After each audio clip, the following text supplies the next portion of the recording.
తెలంగాణ వార్తా విశేషాలను speed news రూపంలో మీకు అందిస్తున్నాం. సంక్రాంతి పండుగ సందర్భంగా భాగ్యనగర వాసులు లక్షల సంఖ్యలో సొంతూళ్లకి బయలుదేరారు. దీంతో హైదరాబాద్ విజయవాడ జాతీయ రహదారి రద్దీగా మారింది. హైదరాబాద్ నుండి తమ సొంత ఊర్లకు వాహనదారులు వెళ్తూ ఉన్నారు. దీంతో యాదాద్రి భువనగిరి జిల్లా 65వ జాతీయ రహదారిపై వేల సంఖ్యలో వాహనాలు కనిపిస్తున్నాయి. చౌటుప్పల్ పట్టణ కేంద్రంలో సుమారు 3 కిలోమీటర్ల మేర భారీగా ట్రాఫిక్ జామ్ అయింది. ట్రాఫిక్ ని క్లియర్ చేసేందుకు పోలీసులు రంగంలోకి దిగారు. వరంగల్ జిల్లా ఐనవోల్లోని మల్లన్న జాతరకు సర్వం సిద్ధమైంది. నేటి నుంచి స్వామివారి బ్రహ్మోత్సవాలు ప్రారంభమవుతున్నాయి. జాతరకు లక్షలాది మంది భక్తులు తరలి వస్తున్నారు. భక్తుల కోసం క్యూ లైన్లు, చలవ పందిలను ఏర్పాటు చేశారు. నిరంతరం నిఘా కోసం 100 సీసీ కెమెరాలను ఏర్పాటు చేశారు. ఐనవోలుకు వచ్చే భక్తుల కోసం ప్రత్యేక ఆర్టీసీ బస్సులు ఏర్పాటు చేశారు. గత అనుభవాలతో 15 ప్రభుత్వ శాఖల అధికారుల సమన్వయంతో పటిష్ట చర్యలు చేపట్టారు. కొమ్రంభీం జిల్లాలో S6 పులి జాడ దొరికింది. ఉట్పల్లి అటవీ ప్రాంతంలో పశువుపై దాడి చేస్తుండగా కెమెరాకు చిక్కింది. 2 పులులు మృతి చెందిన తర్వాత 6 రోజులుగా S6 పులి కోసం సెర్చ్ ఆపరేషన్ చేపట్టారు. 2 జిల్లాల 6 ఫారెస్ట్ డివిజన్ నుండి 180 మంది అటవీ శాఖ అధికారులతో సెర్చ్ ఆపరేషన్ కొనసాగింది. మిగతా పులి పిల్లల కోసం సెర్చింగ్ ఆపరేషన్ కొనసాగుతుంది. ఇప్పటికే పులులు మృతి కేసులో అటవీ శాఖ అధికారులు 3 అరెస్ట్ చేశారు. సంక్రాంతి పండుగ సందర్భంగా ప్రజలు పట్నం నుండి పల్లెబాట పట్టారు. దీంతో ఉమ్మడి నల్గొండ జిల్లాలో ప్రధాన రహదారులపై వాహనాల రద్దీ కొనసాగుతుంది. హైదరాబాద్ విజయవాడ జాతీయ రహదారిపై వాహనాల రద్దీ కొనసాగుతుంది. నిన్న ఒక్కరోజే 60,000కు పైగా వెళ్లినట్టుగా అధికారులు తెలిపారు. గంటకి 2,500 నుండి 3,000 వరకు ప్రయాణించనయ్యన్నారు. ఇక కొర్లపహ టోల్ ప్లాజా వద్ద మొత్తం 14 గేట్లు ఉంటే 8 గేట్లను తెరిచి ఉంచారన్నారు. బాటసింగారం, అబ్దుల్లాపూర్ మెట్, కొత్తగూడెం, చౌటుప్పల్ ప్రాంతాల్లో రోడ్డు పనులు జరుగుతున్నాయని, హైదరాబాద్ నుండి ఒకేసారి వాహనాలు బయలుదేరడంతో జాతీయ రహదారి మొత్తం రద్దీగా మారింది. జోగులాంబ గద్వాల జిల్లాలో దారుణం చోటు చేసుకుంది. హైదరాబాద్ నుండి చిత్తూరు వెళ్తున్న ఓల్వో బస్సు ఇటిక్యాల మండలం బీచ్పల్లి 10వ బెటాలియన్ వద్ద ప్రమాదవశాత్తు బోల్తా పడింది. దీంతో షార్ట్ సర్క్యూట్ కారణంగా మంటలు చెలరేగడంతో ప్రయాణికులు బస్సు అద్దాలు పగలగొట్టుకుని బయటకి ప్రాణాలు కాపాడుకున్నారు. ఈ ప్రమాదంలో ఒక మహిళ సజీవ దహనం కాగా పలువురికి గాయాలయ్యాయి. సీసీటీవీ ఫుటేజ్ ఆధారంగా వివరాల ప్రకారం అతివేగమే ప్రమాదానికి కారణమని తెలుస్తోంది. గాలిపటాలు ఎగరవేస్తుండగా విద్యుత్ షాక్ తగిలి 11 సంవత్సరాల బాలుడు మరణించిన ఘటన రంగారెడ్డి జిల్లా అత్తాపూర్లో జరిగింది. అత్తాపూర్లో ఉంటున్న తనిష్కు స్నేహితులతో గాలిపటాలు ఎగరవేయడానికి మిద్దె ఎక్కారు. గాలిపటాలు ఎగరవేసే క్రమంలో విద్యుత్ వైర్లు తగిలి అక్కడికక్కడే చనిపోయాడు. బాలుడి మృతితో తల్లిదండ్రులు కన్నీరు మున్నీరుగా విలపించారు. ఈ ఘటనపై పోలీసులు కేసు నమోదు చేసి దర్యాప్తు చేస్తున్నారు. టీడీపీ అధ్యక్షుడు చంద్రబాబు నాయుడిని కాంగ్రెస్ నేత షర్మిల కలిశారు. ఈ నెల 18న తన కుమారుడు రాజారెడ్డి, అట్లూరి ప్రియ ఎంగేజ్మెంట్ కి ఫిబ్రవరి 15న జరగబోయే ఎంగేజ్మెంట్ కి రావాలని చంద్రబాబు నాయుడిని వైఎస్ షర్మిల ఆహ్వానించారు. ఇద్దరి మధ్య చాలాసేపు దివంగత వైఎస్ గురించి చర్చకొచ్చింది. వైఎస్ఆర్ గుణగణాలు తామిద్దరం ఎమ్మెల్యేలుగా ఉన్నప్పుడు ఎలా మెలిగిందో చంద్రబాబు షర్మిలకి గుర్తు చేశారు. తప్పకుండా వచ్చి వధువులని ఆశీర్వదిస్తానని చంద్రబాబు వైఎస్ షర్మిలకి చెప్పారు.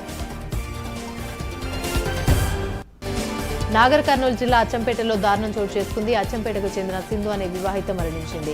ఈ విషయం తెలుసుకున్న ఆమె బంధువులు సింధు మృతికి ఆమె భర్త నాగార్జున కారణమని భావించారు. నాగార్జునను బంధువులు అమన్గల్ వద్ద ఇనుప రాడ్లతో కొట్టి చంపేశారు. కుటుంబ సభ్యులు తెలిసిన వివరాల ప్రకారం 3 ఏళ్ల కిందట సింధు నాగార్జున ప్రేమ వివాహం చేసుకున్నారు. కొన్ని నెలలుగా భార్యాభర్తల మధ్య తరచూ గొడవలవుతూ ఉన్నాయి. ఈ నేపథ్యంలో నిన్న రాత్రి సింధు ఊరేసుకోగా భర్త నాగార్జున కాపాడి నాగర్ కర్నూలు ఆసుపత్రికి తీసుకెళ్లాడు. అక్కడ డాక్టర్లు చికిత్స చేస్తుండగా సింధు మృతి చెందిందని బంధువులు తెలిపారు. ఇదిలా ఉండగా నాగార్జున కట్నం కోసం వేధిస్తున్నాడని తనతో తల్లి చెప్పిందని సింధు తల్లి ఆరోపించారు. అలాగే నాగార్జున కుటుంబ సభ్యులు అచ్చంపేటకు చెందిన డాక్టర్ కృష్ణ ఆయన భార్య అసభ్యంగా ప్రవర్తిస్తూ మానసిక ఒత్తిడికి గురిచేశారని తెలిపింది. వీటన్నింటి వల్లే తన కూతురు ఆత్మహత్యకి పాల్పడిందని, నిందితులను కఠినంగా శిక్షించాలని సింధు తల్లి కోరారు. కేసు నమోదు చేసుకున్న పోలీసులు సింధు నాగార్జున మృతికి గల కారణాలపై దర్యాప్తు చేస్తున్నారు. వరంగల్ జిల్లా స్టేషన్ గన్పూర్లో పర్యటించిన ఎమ్మెల్యే కడియం శ్రీహరి రాష్ట్ర ప్రభుత్వంపై కీలక వ్యాఖ్యలు చేశారు. సెక్రటేరియట్లోని లంకెబిందెల గురించి మాట్లాడుతున్న కాంగ్రెస్ నేతలను కనీస అవగాహన లేదని ఫైర్ అయ్యారు. ఈ నెల 20వ తేదీలోపు రైతు బంధు డబ్బు రైతు ఖాతాలో జమ చేయాలని డిమాండ్ చేశారు. అధికారంలో ఉన్నవారు బాధ్యతాయుతంగా వ్యవహరించాలన్నారు. రాష్ట్ర ఆదాయంపై అవగాహన లేకుండా హామీలిచ్చి ఇప్పుడు తప్పించుకోవాలని చూస్తున్నారన్నారు.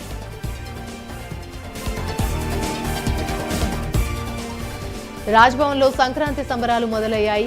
రాజ్భవన్ సిబ్బందితో కలిసి గవర్నర్ తమిళిసై సంక్రాంతి సంబరాలు జరిపారు.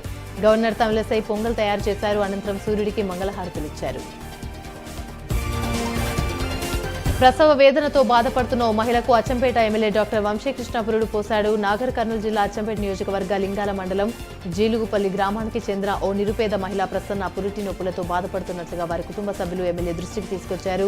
స్పందించిన ఎమ్మెల్యే మీరు హాస్పిటల్కి వెళ్ళండి, తాను వస్తున్నానని చెప్పి వారికి హాస్పిటల్కి పంపించారు. ఆ తర్వాత అచ్చంపేట ప్రభుత్వ ఆసుపత్రికి వెళ్లి ఆ మహిళకు సర్జరీ చేసి డెలివరీ చేశారు. మహిళ పన్నంటి ఆడబిడ్డకు జన్మనిచ్చింది. వెంటనే స్పందించిన ఎమ్మెల్యేకు కుటుంబ సభ్యులు కృతజ్ఞతలు తెలిపారు.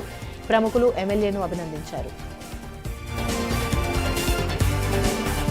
సంక్రాంతి పండుగ సందర్భంగా ప్రైవేట్ ట్రావెల్స్ బస్సులపై ఆర్టీఏ అధికారులు కొరడా జులిపించారు. హైదరాబాద్ శివార్లోని ఎల్బీ నగర్, చింతలకుంట వద్ద ఆర్టీఏ అధికారులు ప్రైవేట్ బస్సులని తనిఖీ చేశారు. నిబంధనలకు విరుద్ధంగా తిరుగుతున్న 15 ప్రైవేట్ ట్రావెల్స్ బస్సులపై కేసులు నమోదు చేశారు. బస్సుల్లో కనీసం ఫైర్ సేఫ్టీ పాటించని పలు ప్రైవేట్ ట్రావెల్స్ బస్సుల యాజమాన్యంపై కేసు నమోదు చేశారు. సంక్రాంతి వేడుకల కోసం ఢిల్లీ వెళ్తున్నానని గవర్నర్ తమిళిసై తెలిపారు. ఇది రాజకీయ పర్యటన కాదని పండుగ కోసం వెళ్తున్నానన్నారు. రాజ్భవన్లో నిర్వహించిన సంక్రాంతి వేడుకల్లో గవర్నర్ తమిళిసై పాల్గొని తెలంగాణ ప్రజలకు సంక్రాంతి శుభాకాంక్షలు తెలిపారు. సంక్రాంతి పండుగను అందరూ సంతోషంగా చేసుకోవాలన్నారు. అయోధ్య రామ మందిరం ప్రాణ ప్రతిష్ఠ ఈ ఏడాది ప్రత్యేకమని తమిళిసై అన్నారు. రామ మందిర పాటను తెలుగు, హిందీలో విడుదల చేస్తున్నామని గవర్నర్ తెలిపారు. మహబూబాబాద్ మున్సిపల్ కార్యాలయంలో పాలకవర్గ సమావేశం నిర్వహించారు. ఈ సమావేశంలో మహబూబాబాద్ ఎమ్మెల్యే డాక్టర్ మురళీ నాయక్ పాల్గొన్నారు. గత ప్రభుత్వంలో అక్రమంగా కబ్జా చేసిన ప్రభుత్వ భూమిని ఇంచు కూడా వదిలిపెట్టే ప్రసక్తే లేదని మురళీ నాయక్ హెచ్చరించారు. బీఆర్ఎస్ హయాంలో అభివృద్ధి పేరుతో విడుదల చేసిన జీవోలు దేనికి పనికి రాకుండా పోయాయన్నారు. కొంతమంది బీఆర్ఎస్ నాయకులు కబ్జా చేసిన భూమిని స్వాధీనం చేసుకుంటున్నామన్నారు. కొమరంభీం ఆసిఫాబాద్ జిల్లా దర్గాం అటవీ ప్రాంతంలో విష ప్రయోగంతో పెద్ద పులి మృతి చెందిన ఘటనలో అమాయకులను అరెస్ట్ చేశారని వారి కుటుంబ సభ్యులు నిరసనకు దిగారు. ఎఫ్డీఓ కార్యాలయం ఎదుట కుటుంబ సభ్యులతో కలిసి ఆదివాసీ సంఘాల నాయకులు నిరసనకు దిగారు. అటవీ శాఖ అధికారులు తమ ఉద్యోగాలు కాపాడుకోవడానికి అమాయకులైన ఆదివాసీ యువకులపై తప్పుడు కేసు నమోదు చేశారని ఆందోళనకారులు ఆరోపించారు. అరెస్టైన వారికి తమ భాష తప్ప తెలుగు రాదని, వారిని కొట్టి ఇబ్బందులకు గురిచేసి ఒప్పించారని ఆదివాసీ సంఘాల నాయకులు ఆరోపించారు. తాము కోర్టు వద్దకు వెళ్తే లోపలికి కూడా రానివ్వలేదని ఆవేదన వ్యక్తం చేశారు.